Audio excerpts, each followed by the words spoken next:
हिंदुस्तान की एक मुसलमान खातून ने मोदी हुकूमत की धज्जियां बिखेर दी। मोदी हुकूमत आरएसएस के मुस्लिम दुश्मनी पर मबनी इक़दामात को उरियां कर दिया। हिंदुस्तान में बीजेपी हुकूमत की अवाम को बेवकूफ़ बनाने वाली हरकत पे सख्त तनकीद। हिंदुस्तानी वज़ीर-ए-आज़म नरेंद्र मोदी की ड्रामेबाजियों को बेनकाब कर दिया। ईद के दिन 3 मुसलमानों की मॉब लिंचिंग की गई कि वो गाय का गोश्त बेच रहे थे, गाय का गोश्त खा रहे थे। दूसरी वीडियो में एक हिंदू खातून भी मोदी हुकूमत की मुस्लिम दुश्मन कार्रवाइयों पर कड़ी तनकीद कर रही हैं। हिंदू खातून ने मोदी हुकूमत के जुल्म पर मबनी इक़दामात को हिटलर शाही का नाम दे दिया। आइए देखते हैं कि मुसलमान खातून क्या कहती हैं और एक हिंदू खातून सियासतदान मोदी हुकूमत को कैसे हिटलर शाही साबित करती हैं। तो 2 कौड़ी की पत्रकार की कैसी झंडूबाम हुआ। उसको लगा जैसे भारत में मोदी जी के तलवे चाटती फिरती है और डकारे लेती है खट्टी मीठी, तो ऐसे ही वहाँ पर मोदी जी को नमस्कार करेगी तो वो जल्दी से झुककर करेंगे। वहाँ तो मोदी जी इसको 2 कौड़ी की पत्रकार ही समझते हैं। भाई भारत में तो तुम्हारी चाटुकारिता कर लेंगे, यहाँ पर इनके तमाम तवाइफों के मुजरे चलते हैं। मोदी जी आप आम चूस कर खाते हैं या काट कर खाते हैं? मोदी जी आप जागते कैसे हैं? मोदी जी आप वॉलेट किस तरफ रखते हैं? तो ये तलवे चाटने वाले वो लोग हैं जो हमेशा 2 कौड़ी के थे, 2 कौड़ी के हैं और 2 कौड़ी के रहेंगे। मन की बात हमेशा इंसान अपनी बीवी से करता है, देश से नहीं करता। देश से मन की बात नहीं होती, हमेशा अपना जो पति होता है वो अपनी बीवी से मन की बात करता है। कि मुसलमानों को ही दौड़ा दौड़ा कर डंडे मारे जा रहे थे, यानी वो तमाम आरएसएस की नाजायज औलादे आप देखिए कि लाउड स्पीकर उतार रहे हैं। जो नफरती चिंटू है और इनका जो ब्रांड एम्बेसडर है कमीन मिश्रा, इसको आप कुछ नहीं कहते, नागनी तिवारी को आप कुछ नहीं कहते, शादी प्रज्ञा को आप कुछ नहीं कहते, और फिर कहते हैं कि नहीं देश बदल रहा। सबसे ज्यादा बुलडोजर जो चलना चाहिए वो सांसदों पर चलने चाहिए, काउंसलरों पर चलने चाहिए, नेताओं पर चलने चाहिए, जितने भी एमपी से इन पर चलना चाहिए। सबसे ज्यादा इलीगल प्रॉपर्टी अगर कब्जा करते हैं तो ये नेता, ये लीडर, ये एमपी, ये काउंसलर और ये एमएलए ही करते हैं। लेकिन ये तमाम के तमाम मोदी के तलवे चाटने वाले जो दूसरे पत्रकार हैं वो अपने पत्रकार के लिए आवाज नहीं उठा रहे। उसका सर फाड़ दिया गया, उसकी फैमिली टोटल की टोटल क्रिटिकल कंडीशन में। आप बनाते हैं अहले दिल, हम वो नहीं है जिनको जमाना बना गया। ये मेरा अपने समाज के लिए एक मैसेज है जो मुस्लिम समाज है। जैसे आपने कहा कि खाली एक कम्युनिटी को टारगेट करा जा रहा है, जैसे आपने जहांगीरपुरी में देखा। उसके बावजूद हालांकि सुप्रीम कोर्ट ने कहा था कि अब बुलडोजर नहीं चलेगा। आज आप देखिए कि किस तरह संगम विहार में कार्रवाई हुई, किस तरह एक खास कम्युनिटी को टारगेट करके, यानी गरीबी मिटाना चाहते हैं, गरीबों को खत्म करना चाहते हैं। जब ये गरीबी मिटाएंगे तो गरीब खुद ही मर जाएगा। आप किसी की दुकान तोड़ रहे हैं, आप किसी का ठिया तोड़ रहे हैं, आप किसी का मकान तोड़ रहे हैं। कौन है ये लोग जो आप तोड़ रहे हैं और इलीगल बता रहे हैं? छोटी छोटी सी इनकी झोपड़ियां हैं। माना मैंने, चलिए लीगल इलीगल का आप खेल खेल रहे हैं, नहीं चलिए अगर अवैध कब्जा है तो 70 साल में अवैध अभी नजर आया, 6 साल में बीजेपी की सरकार है अभी नजर आया जब एमसीडी में इलेक्शन है। अगर आपको वैध अवैध लगता है तो क्या ये इंसान नहीं है? क्या आपको नहीं लगता कि इनको कहीं और बसाना चाहिए? और जहां पर संगम विहार में ये डेमोलिशन करा गया, आप जाकर देखें, वहां पर समझ में नहीं आता कि गड्ढों में सड़क है, सड़क में गड्ढा है, इतने गड्ढे। तो वहां का जो एमएलए जो बीजेपी का है क्या वो कटहरे में नहीं आता? क्या उसका गिरेबान नहीं पकड़ना चाहिए कि सरकार जो डेवलपमेंट के लिए पैसा देती है वो पैसा वो डकार गया? क्या उसके मकान पर बुलडोजर नहीं चलना चाहिए? ये क्या बात कि कहीं भी गरीब देखा और बुलडोजर लेकर पहुंच गए। बुलडोजर अब अपने आप में एक सुप्रीम कोर्ट बना दिया गया। बुलडोजर है क्या? बुलडोजर एक ऐसी चीज है जिससे कोई भी ऐसा मकान तोड़ा जाता है जो शायद मजदूर ना तोड़ने लायक बचे, लेकिन बुलडोजर को इन्होंने एक डर बना दिया है, एक हवा बना दिया है। सुप्रीम कोर्ट ने भी तो कहा कि जो अवैध कब्जा बुलडोजर ही टूटेगा और किसी से नहीं टूट सकता। नहीं, सुप्रीम कोर्ट ने कहा, लेकिन सुप्रीम कोर्ट ने ये तो नहीं कहा ना कि जो वो मकान टूटेंगे वो लोग कहाँ जाएंगे। ये लोग गरीब लोग हैं, किसी की चाय की दुकान, किसी का फल का ठेला, किसी की दूसरी जरूरत के सामान के ठेले हैं। तो मतलब उनको आप जो लीगल इलीगल की आड़ में तोड़ रहे हैं और उसके बाद आप कह रहे हैं शाहीन बाग का नंबर है, फिर जाफराबाद का नंबर है, फिर नंद नगरी का नंबर है, यानी तमाम वही कॉलोनी क्यों जहाँ पर मुसलमान रहता है। और ये लीगल इलीगल होता क्या है? 70 साल से यहाँ पर भारत जो आजाद हुआ है और लोग जो है कोई 50 साल से रह रहा है, कोई 60 साल से रह रहा है, उस वक्त से रह रहे जब संविधान बना भी नहीं था या संविधान लागू भी नहीं हुआ था। तो फिर ये लीगल इलीगल का खेल अभी क्यों निकल कर आया? आप देखिए कि एमसीडी के इलेक्शन जिस तरह टाले गए, जिस तरह एमसीडी को एक छोटा करके सुकेला गया, 3 एमसीडी को एक एमसीडी बना दिया गया। तो ये कहीं ना कहीं चाल ये साबित करती है कि भारत में, यानी भारत की सरकार तो मुस्लिम समाज की दुश्मन है ही, अब दिल्ली को भी टारगेट करा जा रहा है और दिल्ली में से भी मुसलमान को चुन चुन के टारगेट करा जा रहा है। और क्योंकि एमसीडी में इस बार बीजेपी की हालत निहायती खस्ता है। कहीं ना कहीं आप पार्टी फिर यहाँ पर आती नजर आ रही, तो तमाम वही खेला है, 80-20 का खेला हर स्टेट में मुसलमान के खिलाफ खेल रहे हैं। आप कह रहे हैं सरकार मुस्लिम की दुश्मन है, हालांकि जब राशन मिलता है तो मुसलमानों को भी मिलता है, सबको मिलता नहीं है। तो राशन की बात नहीं है। राशन, आप एक बात बताइए, राशन मांगा किसने है?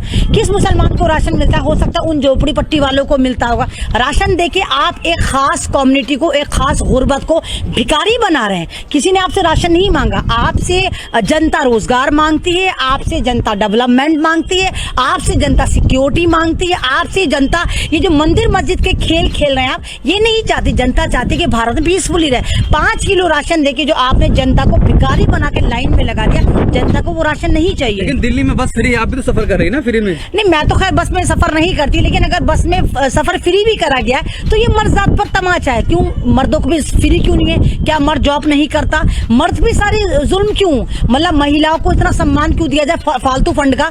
अगर महिला जॉब कर रही तो उसके लिए फ्री, और मर्द जॉब कर रहा है तो उसके लिए फ्री। एक मर्द के कांधे पर कितनी जिम्मेदारी होती है? एक मर्द जब पैदा होता है जिम्मेदारियों में बंधा होता है। पहले वो बेटा होके माँ की जिम्मेदारी निभाता है, फिर बड़ा होता है तो बहन की जिम्मेदारी निभाता है, फिर शादी हो जाती है तो बीवी की जिम्मेदारी निभाता है, फिर वो बाप बन जाता है तो बच्चों की जिम्मेदारी निभाता है, फिर वो दादा बनता है, तो एक पूरा का पूरा एक औरा खींच देता है अपनी फैमिली के चारों तरफ। तो ये फैसिलिटी मर्दों को क्यों ना दी जाए? तो ये सारा वोट को रिझाने का ड्रामा है। नहीं तो महिलाएं फ्री, ये फ्री, वो फ्री करके ड्रामेबाजी है। अगर फ्री करना है तो सबके लिए फ्री करिए आप बस को। मेट्रो को आप छोड़ दिया, आपने बस फ्री करी तो मेट्रो का किराया आपने दुगना तिगना कर दिया। अभी आप देखिए कि दिल्ली में मस्जिदों में लोगों ने ईद की नमाज 25-25 रुपए देकर पढ़ी है। तो ये ड्रामेबाजी है, इधर से फ्री करते हैं, कान को इधर से पकड़ते हैं, दूसरी तरफ से फिर ये खिंचाई कर देते हैं। तो लोगों को लगता है कि हमारे साथ फ्री करा, फ्री कुछ भी नहीं है, इधर से पकड़ के उधर से वसूल लिया जाता है आपसे। जिस तरीके से राजस्थान में ईद के दिन जोधपुर में हिंसा हुई, उस पर क्या कहेंगे आप? देखिए, जहां जहां पर कांग्रेस की सरकार है, इनको कांग्रेस की सरकार को गिराना है। जहां बीजेपी की सरकार है वहां तो दबा के मुसलमानों को पीटा ही जा रहा है, लेकिन जहां कांग्रेस की सरकार है वहां भी मुसलमानों को टारगेट करा जाए। तमाम ही नागपुर के नाजायज संतरे जो हैं बेमौसम जाके वहां पर मुसलमानों की जिंदगी हराम करें। और जिस तरह आप देखिए कि जोधपुर में पुलिस का भी एक रवैया जो है वो मुखालिफाना रवैया, आरएसएस वाली सोच सामने आई कि मुसलमानों को ही दौड़ा दौड़ा के डंडे मारे जा रहे थे। यानी वो तमाम आरएसएस की नाजायज औलादे, आप देखिए कि लाउड स्पीकर उतार रहे हैं मस्जिदों के बाहर, खुतबार उतार। नहीं तो हिंसा मुसलमान नहीं कर रहा था, मुसलमान नमाज पढ़ने जा रहा था। आप एक समाज को कैसे मार रहे हैं? यानी कि मुस्लिम समाज ही आपको नजर आता है। जेलों में भी यही डाला जाता है, आतंकवाद के नाम पे आप इन पे ही टाटा बाटा साडा लगाते हैं, यूएपीए लगाते हैं, एनएसए लगाते हैं। लेकिन ये जो नफरती चिंटू है और इनका जो ब्रांड एम्बेसडर है कमीन मिश्रा, इसको आप कुछ नहीं कहते, नागनी तिवारी को आप कुछ नहीं कहते, साधी प्रज्ञा को आप कुछ नहीं कहते, और फिर कहते हैं कि नहीं देश बदल रहा है, देश जो है वो एक नव निर्माण कर रहा है, डिजिटल भारत, मेकिंग भारत। ये जो आप ड्रामे करते हैं, सरकार हर जगह फेलियर हो रही है। आप जाके जर्मनी में, फ्रांस में जाके नौटंकी कर रहे हैं, बर्लिन में जाके नौटंकी कर रहे हैं, और भारत को आप धधकता हुआ छोड़ गए। यहाँ पर आप नफरत की आंधी में झोंक कर चले गए। कोई भी प्रधान सेवक जो होता है वो किस लिए होता है कि देश में अमन अमान कायम करे, डेवलपमेंट दे, लोगों की सिक्योरिटी दे। और अगर भारत में इसी तरह ये नाजायज औलादें उत्पाद मचाती फिरती हैं। अभी आप देखिए ईद के दिन 3 मुसलमान युवकों की मॉब लिंचिंग हुई। किस बात पर हुई? कि जी गाय का गोश्त बेच रहे थे या गाय का गोश्त खा रहे थे। और जो गाय के व्यापारी सबसे ज्यादा जो भारत में हमला कैसे करें, मस्जिद के सामने कैसे गाली दें, कैसे गाने चलाए जिसमें जो अल्पसंख्यक समुदाय है, जो मुस्लिम्स हैं हमारे देश के, उनके खिलाफ किस तरह से गाली गलौज की भाषा, कैसे हिंसा की भाषा बोले, इसको लेकर के पूरा एक ऑर्गेनाइज्ड मुहिम चला। उतना ही नहीं, उसमें कह दिया गया खरगोन में, मध्य प्रदेश में, कि अरे दंगा जो है वो तो मुस्लिम्स ने किया है, पथराव कर दिया है, और दंगाइयों का हम बर्दाश्त नहीं करेंगे तो बुलडोजर चला देंगे। और उनके घरों पर बुलडोजर चला दिया। इस देश में कितनी बार दंगे हुए हैं, कितनी बार मुसलमानों के घरों के ऊपर हमले हुए हैं, कितने बार जनसंहार किए गए, लेकिन जनसंहार करने वालों का न्याय तो बहुत दूर की बात, इस तरह का कोई रिस्पॉन्स राज्य की तरफ से सवाल ही नहीं पैदा होता। लेकिन ये देखा जा रहा है आज कि राज्य की हिंसा और मॉब की हिंसा, ये दोनों बिल्कुल एक साथ चल रहा है। जैसे गुजरात 2002 में चला और जैसे लगातार दिल्ली में भी 2020 में चला, और अब और ज्यादा इसको एक प्लान्ड तरीके से इसको किया जा रहा है। और ये उतना ही नहीं है, हिजाब पहनने को लेकर के जिस तरह की बहस खड़ी की गई, वो बहस नहीं, वो हमला है। जिस तरह से खान पान को लेकर के कहा जा रहा है कि भाई नवरात्रि है तो कोई नॉनवेज नहीं खाएगा, कोई मीट नहीं खाएगा, मीट बेचेगा नहीं, मीट खरीदेगा नहीं, और उसी के नाम पर जेएनयू के अंदर हमला कर दिया छात्रों के ऊपर। उसी तरह से बॉयकॉट का कॉल दिया जा रहा है, जितने भी मुस्लिम वेंडर्स हैं, मुस्लिम दुकानदार हैं या कहीं स्ट्रीट वेंडर्स हैं, उनसे खरीदिए मत कह दिया जा रहा है। ये सारी चीजें क्या है, इसका एक नाम है, इसका नाम हिटलर शाही है। मस्जिद पर हमला कैसे करें, मस्जिद के सामने कैसे गाली दें, कैसे गाने चलाए जिसमें जो अल्पसंख्यक समुदाय है, जो मुस्लिम्स हैं हमारे देश के, उनके खिलाफ किस तरह से गाली गलौज की भाषा, कैसे हिंसा की भाषा बोले, इसको लेकर के पूरा एक ऑर्गेनाइज्ड मुहिम चला। उतना ही नहीं, उसमें कह दिया गया खरगोन में, मध्य प्रदेश में, कि अरे दंगा जो है वो तो मुस्लिम्स ने किया है, पथराव कर दिया है, और दंगाइयों का हम बर्दाश्त नहीं करेंगे तो बुलडोजर चला देंगे, और उनके घरों पर बुलडोजर चला दिया। इस देश में कितनी बार दंगे हुए हैं, कितनी बार मुसलमानों के घरों के ऊपर हमले हुए हैं, कितने बार जनसंहार किए गए, लेकिन जनसंहार करने वालों का न्याय तो बहुत दूर की बात, इस तरह का कोई रिस्पॉन्स राज्य की तरफ से सवाल ही नहीं पैदा होता।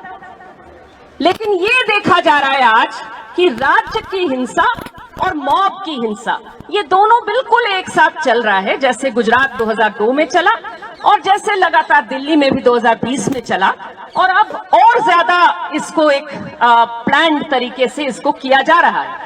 और ये उतना ही नहीं है, हिजाब पहनने को लेकर के जिस तरह की बहस खड़ी की गई, वो बहस नहीं, वो हमला है। जिस तरह से खान पान को लेकर के कहा जा रहा है कि भाई नवरात्रि है तो कोई नॉनवेज नहीं खाएगा, कोई मीट नहीं खाएगा, मीट बेचेगा नहीं, मीट खरीदेगा नहीं, और उसी के नाम पर जेएनयू के अंदर हमला कर दिया छात्रों के ऊपर। उसी तरह से बॉयकॉट का कॉल दिया जा रहा है, जितने भी मुस्लिम वेंडर्स हैं, मुस्लिम दुकानदार हैं या कहीं स्ट्रीट वेंडर्स हैं, उनसे खरीदिए मत कह दिया जा रहा है। ये सारी चीजें क्या है, इसका एक नाम है, इसका नाम हिटलर शाही है।